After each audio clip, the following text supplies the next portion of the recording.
ఈరోజు ఇంకొక పక్క ఇక్కడ ఉండేటప్పుడు చూస్తే మా ఆడబిడ్డలు ఆర్య వయస్సులకు కుల దైవం వాసవి కన్యకా పరమేశ్వరి ఆత్మార్పణ దినాన్ని అధికారికంగా ప్రకటించాం. అది ఎప్పటికప్పుడు చేస్తున్నాం. ఇంకొక పక్కన మీరు చూస్తే అమ్మవారు జన్మించిన పశ్చిమ గోదావరి జిల్లా పెనుగొండ గ్రామం పేరు వాసవి పెనుగొండ అని మార్చడం కూడా జరిగింది. ఎందుకంటే ఈరోజు ఇక్కడ కాదు, దేశంలో ఉండే ఆర్య వయస్సులందరూ కూడా ఎక్కడైతే ఆవిడ జన్మించిందో అది సొంత గ్రామంగా జన్మస్థలంగా మీరందరూ భావిస్తారు. అలాంటి జన్మస్థలానికి వాసవి పెనుగొండ అని పేరితే సబబుగా ఉంటుందనే ఉద్దేశంతోనే అది పెట్టాం.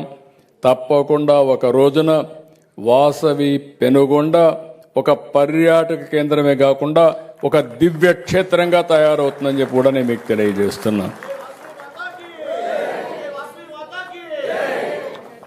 ప్రతి ఒక్క ఊర్లో టెంపుల్ కడుతున్నారు. ఆ తల్లి పుట్టిన పెనుగొండలో బ్రహ్మాండమైన టెంపుల్ కట్టి దేశంలో ఉండే ఆర్య వయస్సులే కాకుండా ప్రతి ఒక్కరూ వచ్చి తల్లి అనుగ్రహం పొందే విధంగా చేయాల్సిందిగా కూడా మీ అందరికీ విజ్ఞప్తి చేస్తారని చెప్పి ఆశిస్తున్నా.